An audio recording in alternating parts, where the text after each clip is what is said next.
Moi, je considère que le viol pendant la période de guerre est une arme de guerre. Je suis Nathalie Fumilia Nakabanda. Je suis professeure à l'Université catholique de Bukavu et chef de département genre et développement durable à l'Institut supérieur de développement rural de Bukavu toujours. Je suis donc une enseignante. Les femmes sont touchées par les conflits. D'abord, moi je le prends à deux niveaux. D'abord les femmes comme victimes, parce que nombreux de ces hommes-là utilisent l'absence des femmes dans les groupes armés.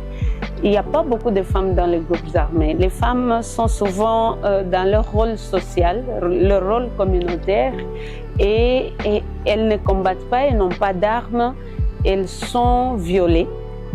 Elles sont violées. Moi, je considère que le viol pendant la période de guerre est une arme de guerre. C'est une arme de guerre qui est utilisée, effectivement, pour affaiblir l'ennemi. C'est utilisé parce que chez nous en Afrique, lorsque on touche à la femme, eh bien, l'homme qui a été incapable, impuissant peut-être de protéger cette femme va se sentir diminué et va l'affaiblir même sur les champs de bataille.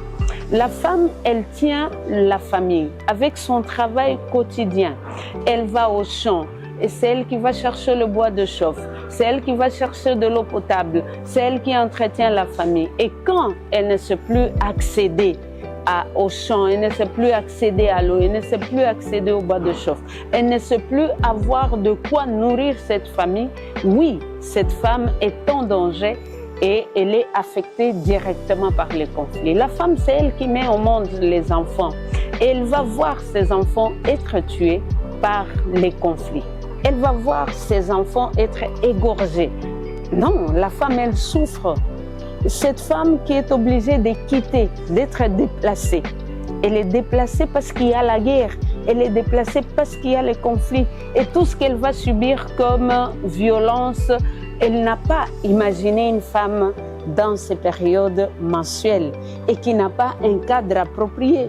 Elle est victime parce qu'elle va être exposée aux maladies, aux infections et tout ce qui va avec.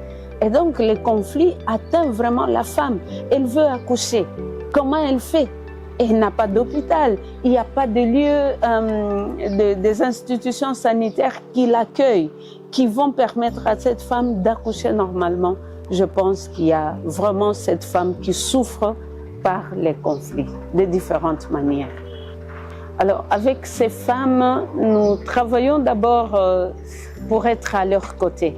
À leur côté d'abord, leur donner encore la chance de s'exprimer, la chance de parler de ce qu'elles vivent comme atrocité, de ce qu'elles vivent comme violence.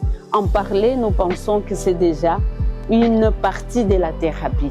Mais en même temps, nous menons de plaidoyer pour amener l'État congolais à comprendre qu'avec la guerre, non seulement l'État congolais, mais les autres belligérants, la communauté internationale, à comprendre que sans la paix, il n'y aura pas vraiment le respect ou la cessation même de ces violences-là. Il n'y aura pas le respect de droit, il n'y aura pas le respect de la personne en tant qu'être humain parce qu'il y a la guerre.